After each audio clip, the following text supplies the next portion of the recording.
Hello, Booktopians. I am absolutely thrilled to be here with a super special guest. Hello to Shane Jenek, aka Courtney Act. Hello, thank you for having me. Well, we're going to be chatting about your new book, your memoir, Caught in the Act. But before we do... This one here? That one right there, perfect. Which you can order right now at booktopia.com.au. But before we get into the questions, I'd like to start by acknowledging the traditional custodians of the land on which we meet, pay my respects to their elders past and present, and I extend that respect to Aboriginal and Torres Strait Islander peoples watching today. So, how long have you been planning to write a memoir, and why was now the time for you to do it? I think the first time I seriously started thinking about writing a memoir was after I came out of the Celebrity Big Brother house in 2000, I think it was 2018. I got approached by a few different publishers and came back to Australia and sort of started thinking about it seriously and wrote some I don't know what the right word is, like demo chapters and things. And then we met Lex at Pantera, and I just fell in love with her and knew that if I was going to write a book that I wanted it to be with Lex, because she really got what I wanted the book to be. A few of the people we spoke to, I think, saw it as a bit more of a celebrity pulp nonfiction, if that's a thing. And I grew up reading different memoirs of people like Jenny Boylan and Kate Bornstein and Chaz Bono and Janet Mock, and I found those books to be so inspiring because there were such detailed journeys about those people's experiences with gender and sexuality and identity and all that sort of stuff. And I wanted to write, I guess, my version of that for this sort of new world that we're living in. And so I officially started writing the book on the first day of lockdown, which was March 17, 2020. I landed in Los Angeles for work, which I knew had been cancelled, but I just assumed that this little, pandemic thing would be a brief blip, and that I'd be spending the summer in LA, writing my book and working and everything like that. But everything ground to a halt, obviously, and I just spent the next, I'd say I spent the next solid March, April, May, June, July, August, September, October, November, December, the next 10 months solidly isolated and just writing every single day. You start off by talking about your childhood experiences in Brisbane, and while you were growing up in a loving and supportive family, there was still a struggle with identity due to lots of external forces. What was it like to revisit this time in your life when writing the book? It was really good therapy. It was you've heard the term childhood regression therapy and things like that. It felt like deep, you go to a therapist for an hour, maybe once a week. I was waking up every morning and focusing on writing about my childhood and my life in extreme detail, and not just explaining situations to somebody sitting on a couch, but actually thinking about what the house looked like, what the room looked like, what was the chair that I was sitting on, what was mum wearing, what was dad wearing. All those really visceral details immerse you so deeply in the memory that you process those sorts of childhood memories with your adult mind in a way that I found really healthy. I don't know any other way that you would have the opportunity to process your childhood in so much detail. And I just see there's such value in storytelling, not just for the people listening, but for the person writing the story.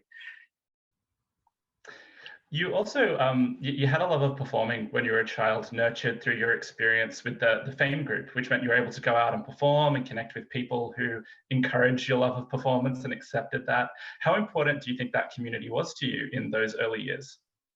Yeah, Fame was so important. It's so fascinating, right? Because I had a mum and dad who supported me. I had Fame, which was this weekly place where I would go and be able to be myself and celebrate singing and dancing and acting and just, freedom of identity and freedom of the ideals of the outside world, if you will.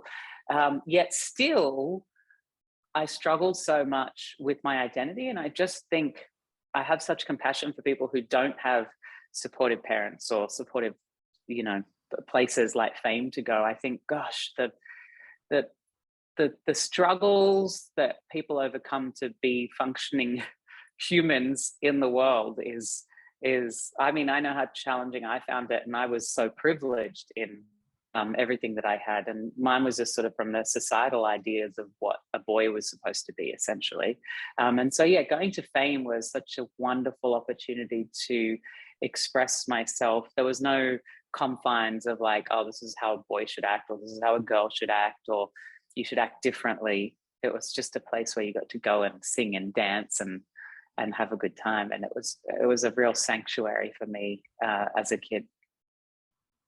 Yeah, I think it's really interesting what you touch on there. And I think that something that comes through the book is how relatable that story is, that even though you might have grown up with progressive parents or in a context where you kind of had safety, it is still a struggle. You talk about how difficult it was for you to come out to your own parents when the time came when you were 18 years old. Can you talk a little bit about how that conversation went? Yeah, I think because it was a struggle because we never had the language or the conversations that had existed in the world outside. And mum and dad have read the book and sort of said, God, why didn't you tell us? We didn't know any of this. And I was like, I didn't know any of this at the time. I was just a kid, like stabbing around in the dark, trying to work out what it meant to be a boy, or what it meant to be feminine, or what it meant to be queer, and all of these things that I had no language or context for because they're never taught in school. You didn't see them on the television. And even now, you know, I would struggle to come up with TV shows where you see healthy examples of two men in love or two women in love. There's definitely more queer representation in the media, but there's still not, you know, many examples of different types of stories. There's still a limited bandwidth of stories of queer people being told in the media. And so when it came time to come out to mum and dad, I was really confronted with the struggles of other young queer people that I'd heard living in Sydney. And I was really afraid that I was going to face rejection. And when I did tell mum and dad that I liked boys, they were pretty like cool with it all. But it's so funny because I had all of that build up. And I think just in general, when I was writing the book, I wrote about my first kiss with the boy at Stonewall on the second level by the DJ booth.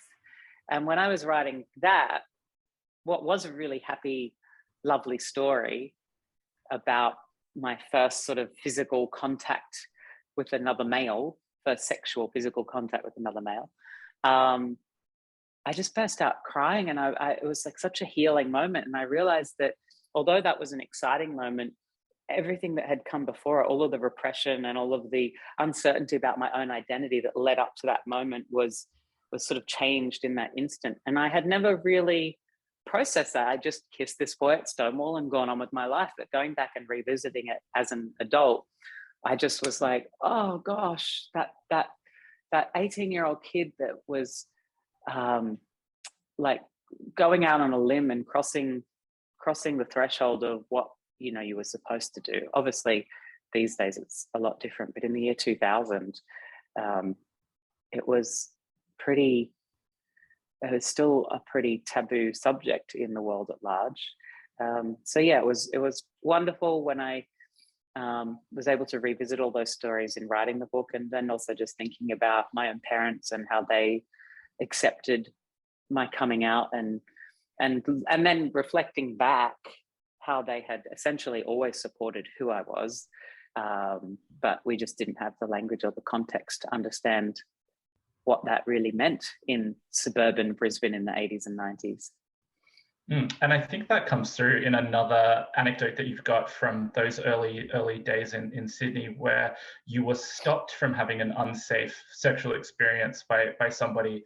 And what came out from that story is that you didn't really understand what HIV was at the time. Do you think that things have changed enough since then for young queer people who are just starting to explore their identities? Look, I hope so. I think that the narrative and the conversation around sexually transmitted infections and HIV in particular has changed so much since the year 2000. In 2021, it's possible for people who are HIV positive to be on medication that means that they're undetectable and means that they can't transmit HIV to other people. There's also other tools for people who are HIV negative to take antiretrovirals each day, which will prevent them from contracting HIV. There's also things you can take if you think you've been exposed to HIV that'll stop you contracting it within 72 hours of exposure. So there's lots of tools in the belt available now, and that's different. But I wonder if 18-year-olds moving to the big city know about all of that. And I guess that's why these sorts of conversations are important. And I think that's really why those sorts of conversations in schools and when young people are becoming sexually active is when those conversations should start to be had. And I know there's a lot of resistance to that quite often, and people say, oh, that should be the parents, it should be the responsibility of the parents. And I'm like, honey, I don't know what conversations your parents were having with you, but let me tell you, if you think it's the responsibility of the parents to have conversations about safer sex, those people with those ideas are not the people who should be having conversations about safer sex with their children. We need to be having open and frank and honest discussions about sex and sexuality and gender and identity. And this is nothing about, the gay agenda or recruitment or any of these absurd sorts of ideas that you sometimes hear bandied about by extreme belief holders on the right. It's about explaining to all people, not just queer people, but all people, the different facets of identity and how masculinity can manifest in different ways, how femininity can manifest in different ways. And the idea that it's okay for girls to be masculine and boys to be feminine, and it's okay to like people of the same gender or different genders, and just having conversations about all of those ideas, because ultimately those ideas don't create queer people. Queer people, just as straight people, are that way, from the time that they're aware.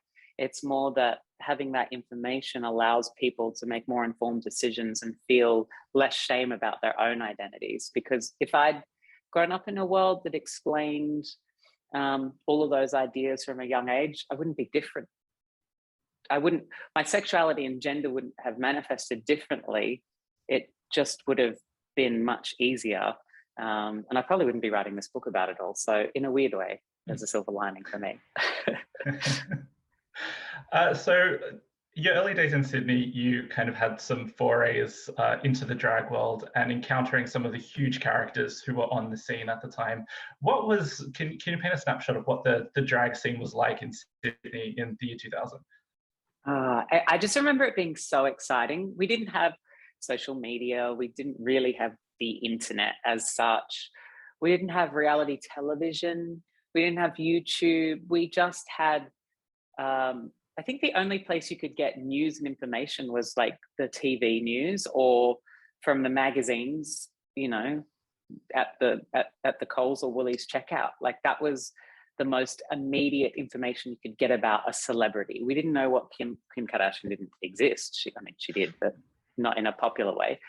We didn't have these like insights, people's Instagram stories or anything like that. And so to be a young queer person in Sydney, the drag queens and the DJs and the bartenders and the door people were like the local celebrities, and the drag queens were obviously the most colourful of all of those. And Sydney was reeling in a post-Priscilla Queen of the Desert world. The Albury Hotel was jam-packed 7 nights a week with locals and backpackers and people like spilling out onto the street drinking schooners of Tooheys New, back when you could drink on the streets. And just the drag queens, there was such strong characters that I guess in a way sort of harkened back to the Spice Girls for me, because they were very strong individual characters, but they would perform in these group production shows and they all had wonderful names: Mogadonna, Vanessa Mongrel, Bitch, Amelia Airhead, Chelsea Bunn, Portia Turbo, Mitzi McIntosh. It was just, you would go and watch the shows like on a Monday night, shows at 11, 12 and 1 at the Albury Hotel or at Arc or at the Midnight Shift and Annie's Bar and all of these places. You could go and watch these really fun and entertaining shows. And I just looked at all of those drag queens with sort of an element of awe. I loved being on stage. I loved being a performer, and I loved the freedom that they had to express themselves through makeup and costume and wigs and songs and performance, and just seemed like a really good time. You talk about that kind of moment that you were in there, and it's obviously pre-Drag Race, and the big campy costume style of drag is kind of what was prevalent. But then you contrast that with what people like Vanity were doing, where they were kind of starting to make it fashion. Is it fair to say that drag as an art form was already in the process of some kind of shift or change at that point? I think it's interesting because, like, you know, there's obviously trends, I guess, with drag as there are with fashion and art. And Priscilla, Queen of the Desert, really influenced, I mean, the Sydney drag aesthetic influenced Priscilla, Queen of the Desert, and then that in turn influenced sort of the mainstream idea of drag at the time. I guess in a similar way that you could say Drag Race has. And then Vanity was the new girl who came in under the old guard, and then, but she was just, I just always remember she was like a supermodel. She was this beautiful, and was a wonderful, and is a wonderful lip sync artist. And Vanity and Ashley Swift and I started performing at the Midnight Shift together in a show called Devastated on Friday nights upstairs. And we sort of became we were called New Millennium Drag. And that was sort of the beginning of that change, I think, from a Priscilla style of drag to a more MTV era style of drag. And it was funny because there was always like this rivalry between who were known as the Beige Brigade, the girls from the Albury who had their beige shoes, and they all had beige shoes. They all had to have the exact same beige shoes. And we would wear like black knee-high boots, which was scandalous at the time to be a drag queen who didn't wear beige shoes and like elbow-length gloves and have the exact same earrings. There was all of these rules.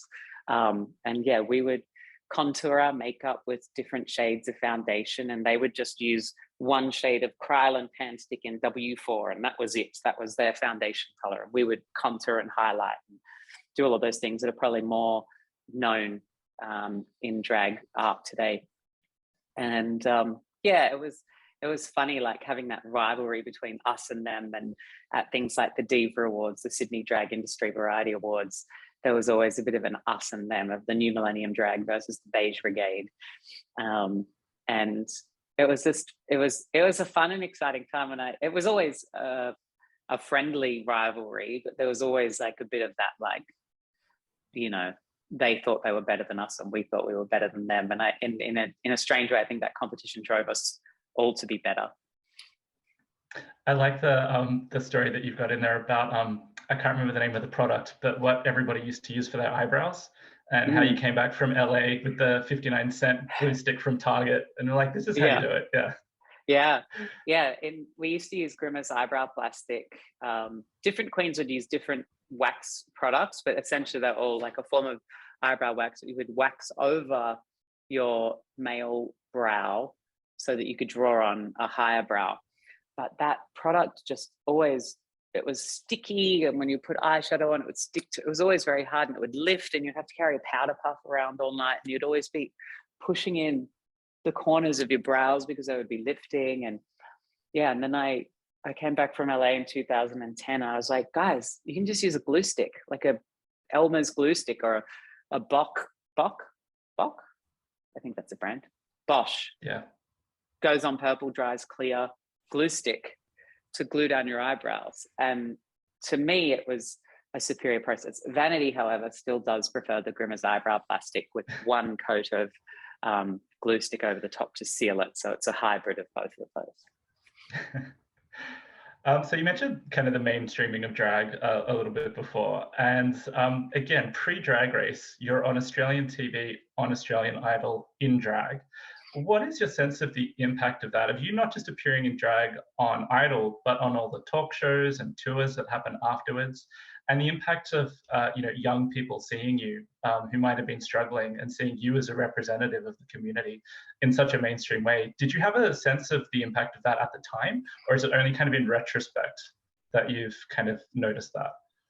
I think at the time I was probably, I don't think I was fully aware, because we didn't really have the same feedback systems that we do now. We didn't have social media metrics and followers and comments and things. So people would come up in the street and say hello.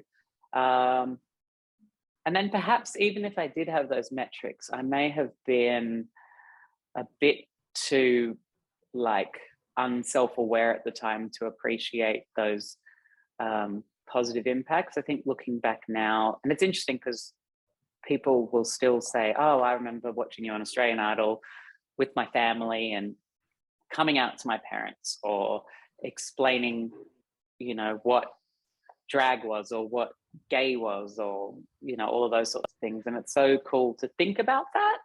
And it's like, yeah, Australian Idol was, especially those first few seasons, it was like a huge TV show, like probably one of the highest rating. Well, the grand final of Australian Idol, which I performed on, was the largest watched television event since Princess Diana's funeral. It was like a massive TV event, so it was extremely popular. But yeah, understanding the impact of that, I don't think I did, or possibly do. I'm not sure. And while we're on the subject of drag, you've seen obviously drag become this huge cultural force now with its own kind of household names and rock stars. And again, a lot of that is attributed to the Drag Race franchise. But do you think that that Drag Race was an engine that drove this, or was the world just ready to mainstream drag anyway?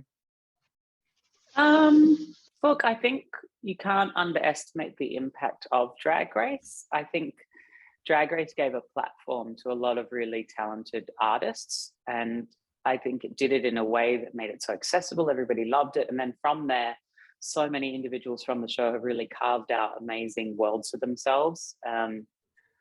Whether it's, from our season, Bianca and Adore have got amazing careers, and people like Trixie and Katia and Bob the Drag Queen and Monet and Sasha Velour, and, there's franchises all around the world that have really created the platform for a lot of really talented artists and people to showcase what they do and run with it from there. And I think that the world was evolving, and I think that Drag Race was a part of that evolution. I think season 6 came out in 2014, and that was the same year as Laverne Cox on the cover of Time magazine as the transgender tipping point.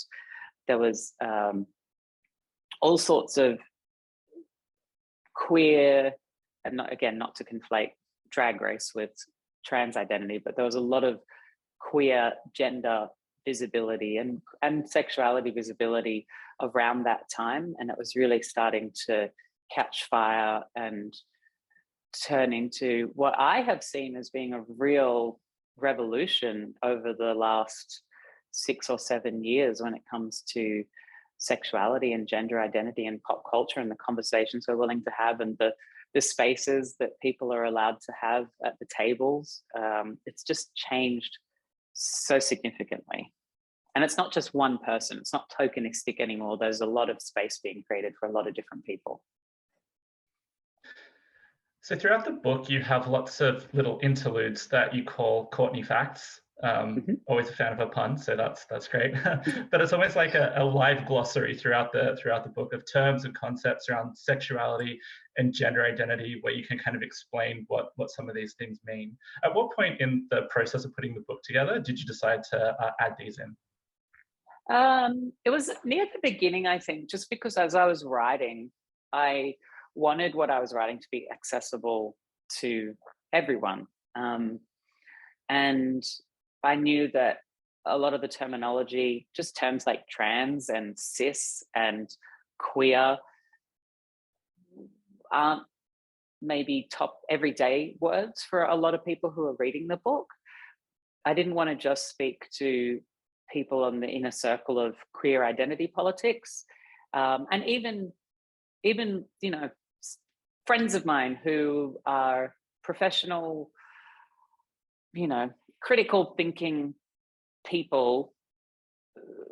I spend my, you know, my life is very much saturated by identity politics and gender and sexuality and identity. But, you know, everyday people living everyday lives, even if they're woke, may not be aware of all of these terms and how they intersect. And I just wanted to include my take on what all of those ideas were. Some of the Courtney Facts are, yeah, some sort of technical glossaries, and others are about, you know, how to glue down an eyebrow. So I just wanted to, keep the definitions with as little assumption as possible. I wanted to really explain the context of some of those, so we were all, as it were, reading from the same page.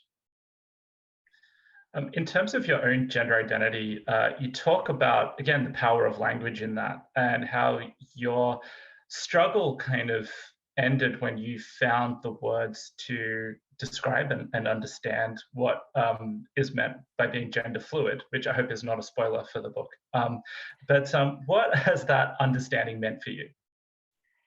For me, it's funny to think about now because it seems so obvious, and I almost feel daft for having ever thought differently. But I guess that's an example of how confusing the binary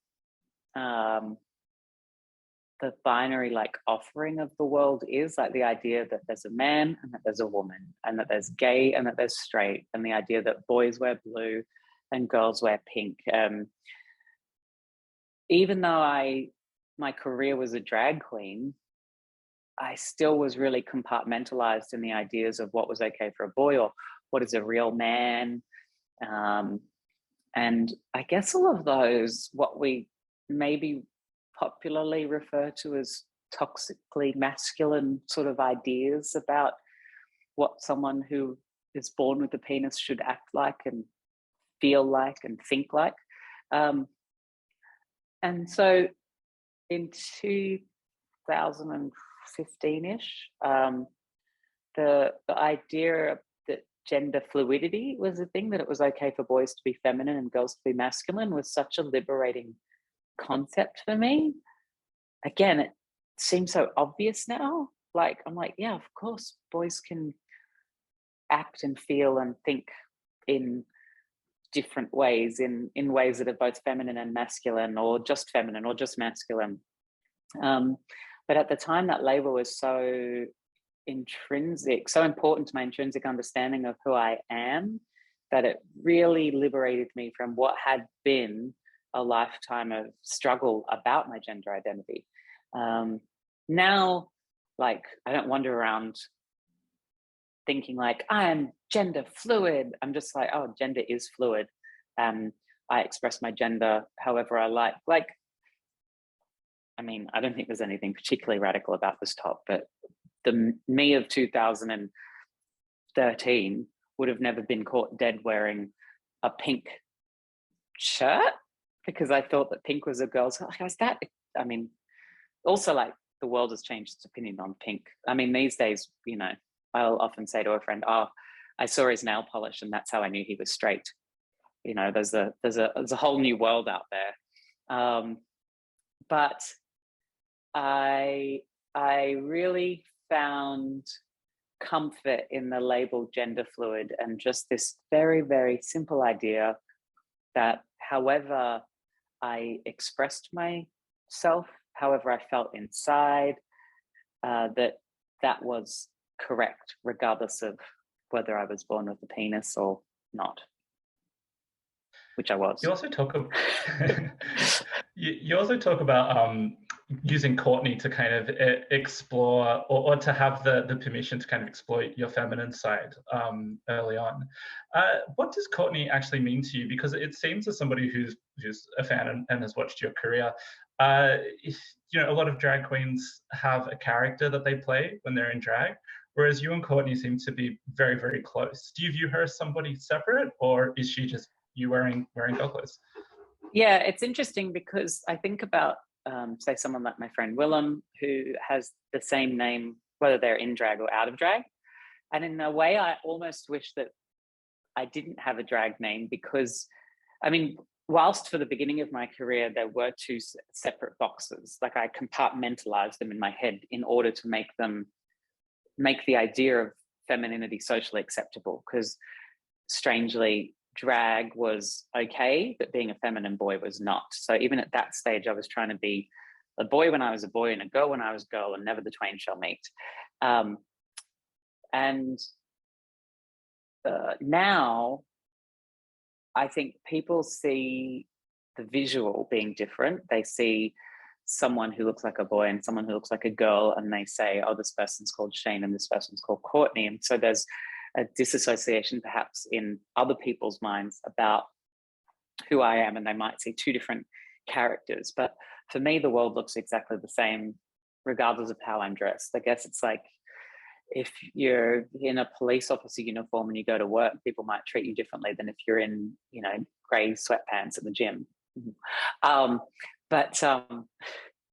But you're still the same person regardless of how you're dressed. And just like Kim Kardashian might spend 3 hours in hair and makeup to get ready for a party or a red carpet, that's kind of what Courtney's like for me. It's getting dressed up to go out and look glamorous and have fun and indulge in the performative nature of femininity and fashion and makeup and hairstyles. And I think with that comes a certain level of entitlement, where people expect you or to act a certain way, or they treat you a different sort of way that gives you more access and more opportunity to be a little bit hyper real and hyper, like with energy and with fun, and people kind of, you know, when you're a drag queen in a room of civilians, if you will,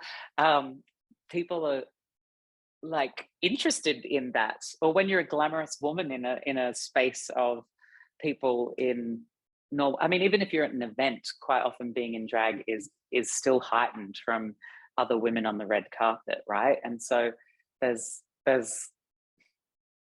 the element of difference that allows a bit more of a platform, I guess, to talk, to hold court. And that's not to say that Shane and Courtney are different so much. It's more to say that when I'm Courtney, people treat me differently, and therefore I might act different based on how they treat me. So it's kind of nuanced, I guess, but it's definitely something that I enjoy observing as well, how people, particularly say straight men, will treat me differently as Shane and as Courtney. And I get into some of those stories in the book about sexual relations with straight identifying guys. And even still, it fascinates me to observe either the hoops that some people will jump through, the denial that some people will employ, or perhaps just the personal boundaries of some people, where they know what they do like and what they don't like. And a little bit of lipstick and a bit of a wig is the difference between loving and loathing. Yeah, I wanted to ask you about that, because there's several stories in here where you meet straight men as Courtney, and then you go and have these sexual experiences with them, and they kind of the shift from meeting you as Courtney and then getting to know you as Shane is quite an interesting experience from your perspective. Did you connect with these people when you were writing the book? And obviously, I'm assuming names were changed to protect the not so innocent. But Yeah. what was their take on it? It was actually really sweet because Oscar, who I dated for about 6 months, like a Midwestern boy, hadn't ever been with a guy before, was working as like security at a bar in a city that isn't the real one, because I changed the name of the city because it was a small city. I think in the book, Indianapolis, maybe. Um, um, I reached out to him just to ask a few questions.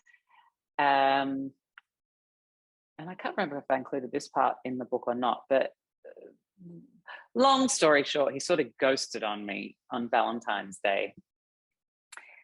And then when I reached out to, this is now years later, this was probably it would have been Valentine's Day 2015. And so when I reached out earlier this year or last year to talk about it, he interestingly, unprompted, out of nowhere, sent this lovely long voice note saying, I just wanted to apologize for ghosting on you all those years ago. I really enjoyed our relationship and had an amazing time, and I feel really guilty, but it got to the point where for him, and I'm paraphrasing obviously, it got to the point where for him, all of the ideas of who he was supposed to be caught up with him at that 6-month mark. In the beginning, he was kind of like happy to explore this new and interesting world of dating a guy and being attracted to a guy, and what all of that entails, and the whole different world. But then at some point, when it starts to get a little bit more serious, the reality of, oh, am I going to have children? Am I going to get married? Do I have to, like, am I joining this tribe now and leaving that tribe? Or can I meld them? And I think it all becomes too confronting so often, as it did for him. And it was only with time and space that he was able to articulate that. And it was really lovely to hear, because at the time I had inferred that's what had happened, but never had confirmation of that. So to hear him say that was really validating. And again, all of the healing parts of writing a memoir. And he's got a girlfriend now, and they're very happy together, and he's told her about our relationship. And at first she was a little taken aback, and then now she's sort of come around and celebrates that part of him, and he celebrates that part of him, and he's not attracted to guys otherwise, and he hasn't been with any other guys, but sort of seems to have incorporated this 6 months of his life where he and I did date. And it's just, I don't know, to me that's what the world should be like. It sounds really healthy and lovely, and I just really, I guess my heart warms a little bit to think about him having that conversation with his girlfriend, and her coming to accept that. And he even said, I feel like the time we spent together has weirdly paid it forward into her life, because now she's come to have an understanding of a queer identity outside of the sort of quite narrow Bible Belt world that she grew up in. And it's just fascinating to see how those things sort of get passed along. Something that stood out to me when I was reading the book is that there are these moments where you encounter people telling you that you should do something else. When you were first getting into the drag scene in Sydney, people telling you not to do it. It would be detrimental to your career if you went on tour with Carlotta, stories like that. Then, obviously you had that moment where you put out that post on social media calling out RuPaul about some of the comments that he had made. And I guess what I'm trying to ask is, do you think that these moments are integral to your success? And do you have a philosophy of success around kind of standing on your own and not listening to the detractors? Yeah, well, I think that one of the common themes in the book is listening to myself. I think there's external voices and there's that internal voice. And sometimes we can mistake our internal voice because it's been so conditioned by the external voices. But I think when you get to the real core of what feels good to you and what feels true to you, and when you can act on that rather than the external ideas, that is what consistently in my life has led to success. And I think it leads to success because ultimately, if you're doing something that is true to you, then that is success, regardless of whether it's commercially successful or not. I think that when you consistently do things that are true to you, then even when they don't succeed, what you're left with is something that you're still happy with. And when they do succeed, it's something that you can own and flourish in.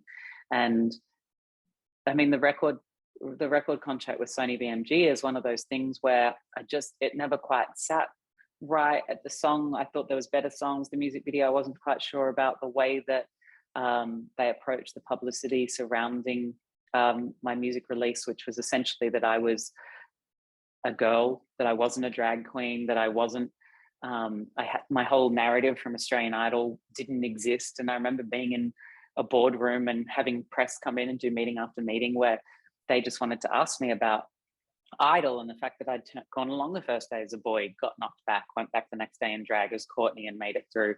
And all of that was off the table, and it just never seemed to feel correct. And I look back and I think, gosh, if there had been success from that single and my career had been built on that foundation of what is ostensibly a lie, well, not ostensibly, is a lie, that would have been a very different career, and that would have been a lot more heavy unpacking in the future.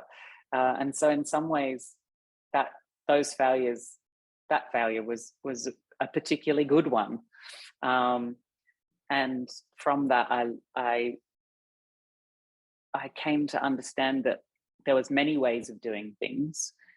Many of them could lead to success, but ultimately my way and what was true to me was the most important one for me. And so I've tried to employ that as much as I can throughout my life. And it seems to, it has that, like, and not in a mystical kind of way, just I think in a psychological kind of way, it seems to serve me consistently. Kind of makes sense, I guess. If you're doing what makes sense to you as often as you can, then those successes will be the most important ones. And do you think that that's why you were in the position where you could connect so strongly with audiences and win the Celebrity Big Brother season that you were on? I think it was so fascinating because something like Big Brother, right? You're in a house, they've got more than an hour of television every single day they're trying to fill. And I didn't really know, I mean, I watched Big Brother back in the early 2000s when it was on telly, but I hadn't watched Celebrity Big Brother in the UK. I didn't quite understand the context or anything. So I was just kind of being myself, which was kind of lovely. And there's so many hours of the day to fill. You don't know what's going on television. You don't know what people are responding to outside. So you don't get any immediate feedback. So you just, there was these conversations that I would have with, there's a trans woman in there, India Willoughby, who had a phobia of drag queens and who was sort of wanted to exclude her identity from the queer community at large. And there was, a conservative politician, Anne Widdecombe, who in 23 years of Parliament had voted against every single piece of pro-LGBT legislation that had ever come before her. There was straight footballers and pop stars and people who didn't have any understanding of my identity. And in all of those hours that you're in there, it was kind of like something to pass the time, having conversations, explaining the difference between a drag queen and a trans woman, and how gender and performance can intersect, and explaining what tucking is, or talking about marriage equality or women's rights or the Me Too movement, or all those sorts of conversations that ended up getting broadcast, possibly in a world that was quite polarized at the time. It was a Trump Brexit world. The Brexit vote had happened, and in a much less significant way, I think people saw it come down to myself and Anne Widdecombe, and it was like conservative and progressive, and it was the people's much less significant do-over of Brexit, where they were like, we lost Brexit, but we're going to vote for Courtney. I'm being slightly absurd, but yeah, it was kind of wonderful to come out of the house and see that all of those conversations were the things that had really connected with people on the outside, and then have created a lot of opportunities, like, this book, to be able to have conversations that are a bit deeper and a bit more. I mean, I remember writing cabaret shows and things before Big Brother, and always trying to force messages and meaning into them, and I always had to struggle against like too much depth, really, because people weren't really interested in it. They just wanted like happy songs and sparkly costumes. And then in a post Big Brother world, people were like, oh, this is interesting. Let's tell us more about gender and identity and sexuality. So my last question for you is, what advice would you give to young people who are trying to get on the drag scene in 2021 and aren't sure where to begin?